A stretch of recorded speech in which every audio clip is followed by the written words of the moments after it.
नमस्कार साथियों, आप सभी का स्वागत है डीएलएड एकेडमी पर। मैं हूं एस कुमार।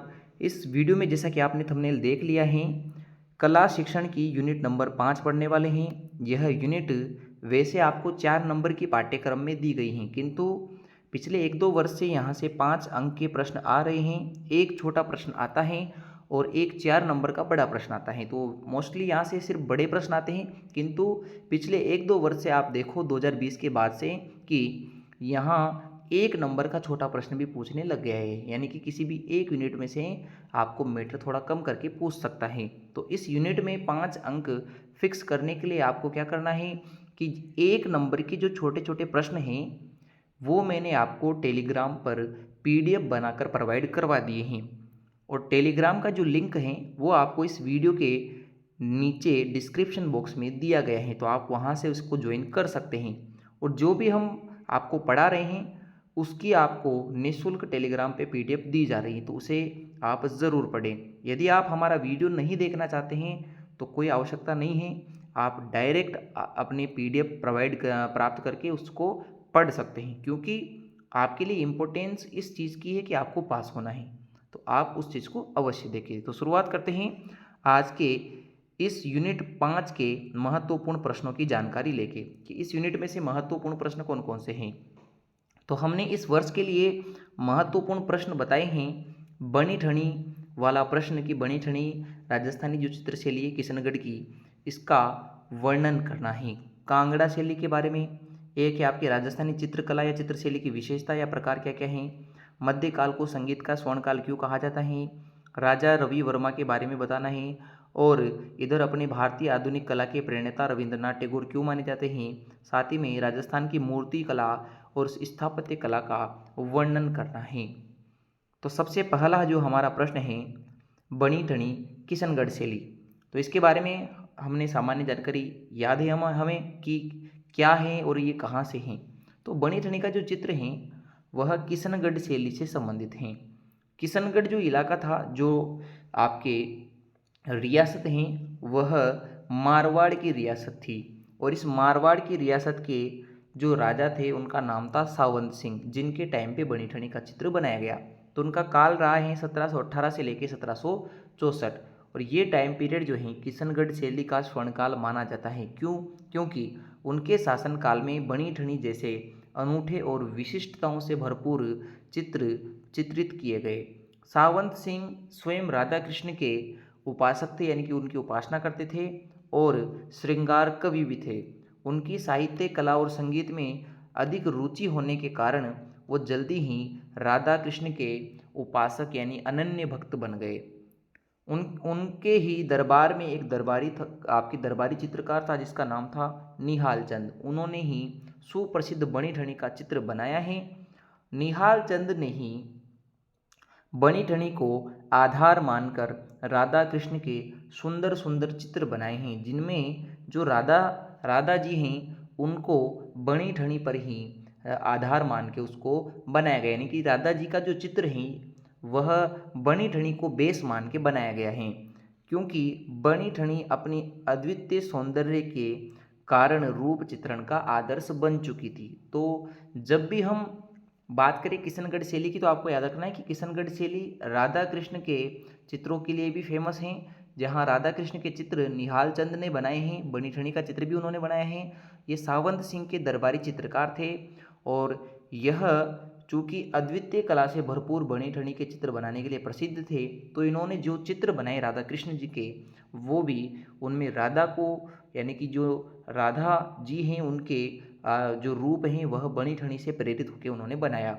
बनी ठनी से प्रेरित जो भी चित्र दिखते हैं उनमें एक खास बात यह है कि जो बनी ठनी है वहाँ हाथ में डंठल लगी हुई कमल की जो 2 कलियाँ हैं वो बाएं हाथ में थी।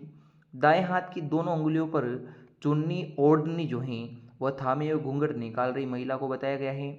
जो पृष्ठभूमि है वह हरे रंग की बनाई गई हैं, यानी कि जो आपके बैकग्राउंड रखा गया है, जो पृष्ठ रखा गया है वह हरे रंग का रखा गया है, और बाकी रंगों का भी सामान्य प्रयोग सब जगह किया है। और भी विशेषताएं देखते हैं। अन्य विशेषताएं ये हैं कि बनी ठनी में सर्वाधिक जो प्रसिद्ध चित्र है वो इसलिए बन जाता है क्योंकि इसमें जो नायिका हैं, जो महिला दर्शाई गई है, उसकी एक लंबी नाक दर्शाई गई है, बड़े बड़े नेत्र हैं कमल के समान, बालों की लट जो है कान के साइड से निकली हुई बताई गई हैं, नाक का एक गोल आभूषण है जिसे हम बेसरी कहते हैं, लंबी छरहरे बदन वाली हैं, लंबे शरीर वाली हैं और गौर वर्ण है, यानी कि वर्ण रंग कैसा है, सुंदर है। तो इस प्रकार आकर्षक चित्र बनाया है निहाल चंद ने। बनी ठनी को भारत की मोनालिसा भी कहा जाता है। वास्तव में राधा ही बनी ठनी की शैलीबद्ध आदर्श रूप है। राधा ही एक तरीके से बनी ठनी है। समस्त मुखमंडल में नेत्र इतने आकर्षक तेज वाले हैं कि देखने वाला जो होता है वो प्रथम दृष्टि एक बार देख ले तो उसे हटा नहीं सकता, यानी कि उधर इतनी सुंदरता है कि वहाँ आंखें ठहर जाती हैं। यह हमने बात कर लिया है आपके किशनगढ़ शैली के प्रमुख चित्र बनी ठनी के बारे में। अब यदि आप चाहें तो अपनी सीरीज में फ़ोटो देख लीजिएगा बनी ठनी का, और वो आप बना के भी आ सकते हैं। अब जितने भी बाकी के प्रश्न हैं वो हमने आपकी सीरीज से ही लिए हैं, तो आप चाहे तो आप इस पीडीएफ को ही डायरेक्ट पढ़ सकते हैं, अन्यथा आप क्या कर सकते हैं कि आप तैयार रखें इस मैटर को जो मैं आपको बता रहा हूँ, इसमें से काम काम के जो शब्द हैं वो निकाल लीजिए, क्योंकि इसमें तो क्या होता है कि बहुत सारी चीज़ें दी जाती हैं, हम उतना नहीं पढ़ पाते हैं। तो आपको मैं एक दो प्रश्न और पढ़ के बता देता हूँ, बाकी ये पीडीएफ आपको टेलीग्राम पे दी जाएगी। जैसे प्रश्न है कि राजस्थानी चित्रकला की विशेषता बताइए या उसके विविध प्रकारों का वर्णन करें। तो राजस्थान में चित्रकला समृद्धशाली परंपरा रही है। 15वीं शताब्दी में जेक शैली की परंपरा में नया क्लेवर लेकर राजस्थान में कला विकसित हुई, जिसे अपन राजस्थानी चित्रकला कहते हैं। जैन शैली, जेक नहीं यहाँ पे है, जैन शैली।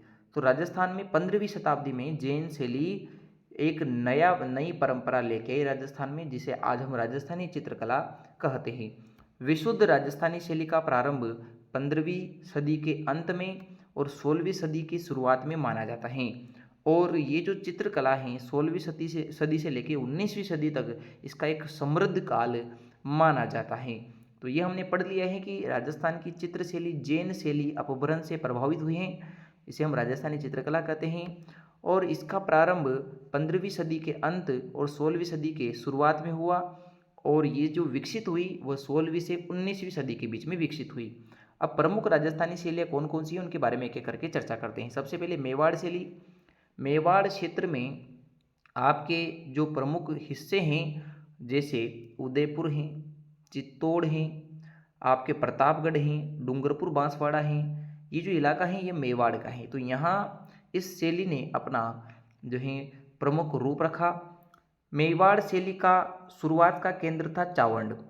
इसके आरंभिक चित्र जैन शैली से प्रेरित हैं, क्योंकि राजस्थानी चित्रकला की उत्पत्ति मेवाड़ शैली से ही मानी जाती है। और मेवाड़ शैली या राजस्थानी चित्रकला जैन शैली से उत्पादित हैं या उससे प्रेरित होकर आई हैं। तो इसमें क्या है कि जो पुरुष बताए गए हैं वो लंबे बताए गए हैं, चेहरा उनका गोल बताया गया है और शरीर उनका अंडाकार बताया है। चिबुक और गर्दन भारी बताई गई है। अगला है मुख पर बड़ी बड़ी मूछें हैं और बड़े बड़े नेत्र बताए गए हैं। स्त्रियों की बात करें तो स्त्रियां मछली के समान आंखें वाली हैं, छोटा कद हैं, खुले हुए होठ हैं, नथ युक्त नासिका यानी नाक पे नथ हैं, बाल झूलते हुए दर्शाए गए हैं। यहाँ पक्षियों में बात करें तो शेर, हिरण, इधर पशु पक्षियों में बात करें तो पशु पक्षियों में हाथी, घोड़े, शेर, हिरण, चकोर, हंस, मयूर, बगुला, सारस आदि का भी चित्रण किया गया है। ऐसे ही बूंदी शैली की बात करें तो भित्ति चित्रण के लिए प्रसिद्ध हैं। स्त्रियों में भी यहाँ गोल चेहरा, ललाट को उन्नत दर्शाया गया है, नाक भी बिल्कुल सही दर्शाई गई है, वेशभूषा में पजामा पहने हुए और पारदर्शी बताया है। वृक्ष, सरोवर, मछली, पक्षियों का सर्वाधिक चित्रण यहाँ है। तो यह हमारे बूंदी शैली की विशेषता रही है। बात करते हैं कोटा शैली की। कोटा शैली में नारियों का चित्रण सर्वाधिक किया गया है, वो भी आखेट करते हुए, यानी कि आखेट करते हुए नारियों का चित्रण कोटा शैली की प्रमुख विशेषता है। जहाँ यहाँ गठीला शरीर यानी मजबूत शरीर दिखाया गया है, चेहरे पे तेज था, मोटी मोटी आंखें दर्शाई गई हैं, नाक को तीखा बताया गया है, पगड़ियाँ पहने हुए और अंग रखो अंगरखो मतलब कि अंग के ऊपर कुछ रखने का यंत्र जो है आपके उपकरण रखा गया है, इसका उल्लेख किया गया है। अगला है जोधपुर शैली यानी मारवाड़ शैली। इसमें लंबे चौड़े और गठीले यानी कि अच्छे बदन, सुडौल बदन वाले पुरुषों को दर्शाया गया है। उनके सिर पे पगड़ी भी है। राजसी ठाट बाट यानी कि लग्जरी बताया गया है। स्त्रियों को भी एक गठीला शरीर वाला बताया गया है, जहाँ उनकी बादाम सी आंखें और ऊंची पाग जोधपुर शैली की प्रमुख विशेषता रही हैं। चमकीले जो कलर हैं उनका प्रयोग यहाँ किया गया है। बात करें मारवाड़ शैली की ही दूसरी शैली बीकानेर की, तो बीकानेर शैली में कल्पनाओं का ज़्यादा महत्व रखा गया है, यानी कि लयबद्ध माइक्रो जो रेखांकन है, सूक्ष्म रेखांकन वो यहाँ किया गया है। पुरुष का जो मुख बनाया गया है वहाँ माथे को थोड़ा चौड़ा बताया गया है। लंबे बाल रखे गए हैं, दाढ़ी मूछों से युक्त वीरता को प्रदर्शित कर सके ऐसा यहाँ दिखाया गया है। स्त्रियाँ यहाँ इकहरी शरीर वाली बताई गई हैं। खंजन पक्षी के समान तीखे तीखे नेत्र हैं। पतली कलाइयाँ हैं। वक्ष कम उभरा हुआ यानी कि छाती के आसपास का भाग कम उभरा हुआ दिखाया गया है। और उनमें मुगल और राजपूती श्रेणी का मिश्रण यहाँ देखने को मिलता है। फिर आगे बात करें किशनगढ़ शैली की, तो किशनगढ़ शैली में हमने आपको अभी बता दिया है कि लंबी नाक है आपके। इसके अलावा आपके चेहरा बिल्कुल स्लिम दिखाया गया है। छरहरा बदन है। कमल के समान नयन हैं। पतले होठ हैं। इस प्रकार की विशेषताएं यहाँ देखने को मिलती हैं। बाकी जो डिटेल अगर आप इसमें से और लिखना चाहें तो हमने अभी आपको बनी के बारे में बताया, उसको आप यहाँ लिख सकते हैं। आगे बात कर लेते हैं अंतिम बात जयपुर शैली या ढूंढाड़ शैली की। ढूंढाड़ शैली में कद को थोड़ा छोटा दिखाया गया है। गोल चेहरा बताया गया है। पुरुषों में छोटे नाक हैं। मोटे अधर हैं। होठ मोटे बताए गए हैं। मांसल चिबुक बताए गए हैं। मीनाकृति नयन, नयन किसके समान है? आपके मछली के समान। यहाँ पजामा पहने हुए, कमर पे पटका बांधे हुए और पजामे से युक्त, मुगलिया पजामे से युक्त दर्शाया गया है, स्त्रियों को भी और पुरुषों को भी। स्त्रियाँ मीन के समान आंखें हैं। गोल चेहरा है। उभरे हिंगुली अधर हैं। उभरे हुए होठ हैं। मांसल योनि काया है। शरीर उनको जैसे कि शरीर में बहुत अधिक मांस है, मांसपेशियाँ हैं, अच्छे मांसल हैं, उससे युक्त हैं। और मुगल शैली का यहाँ अत्यधिक प्रभाव देखने को मिला है। तो यह हमारी चित्र शैलियों की प्रमुख विशेषता हो चुकी हैं। अब बाकी जो प्रश्न हैं जैसे कांगड़ा शैली का है, ये सभी आपको मैं PDF प्रोवाइड करवा देता हूँ, उसमें मिल जाएंगे। तो जो आपको पढ़ना है वो इसमें से पढ़ लीजिएगा, क्योंकि देखिए सीरीज से पढ़ाना या फिर इतना सीधा मैटर जो आप खुद पढ़ के भी याद रख सकते हो, उसके लिए टाइम वेस्ट करना कोई ज़रूरी नहीं है। तो मैं आपको इसका पूरा PDF टेलीग्राम पे प्रोवाइड करवा दूंगा। 2 प्रश्न मैंने आपको समझा दिए हैं, तो आप उसे वहाँ से देख लीजिएगा। बाकी आपको वीडियोस कैसे लगे हैं, वीडियो अच्छे लगे तो वीडियो को लाइक कीजिएगा। कल से हम भाषा संज्ञान वाली यूनिट को 2 यूनिट बची हुई इसको पढ़ा के फिर भारतीय समाज वाले जो आपके पेपर हैं, पेपर नंबर 3 उसको पढ़ाएंगे।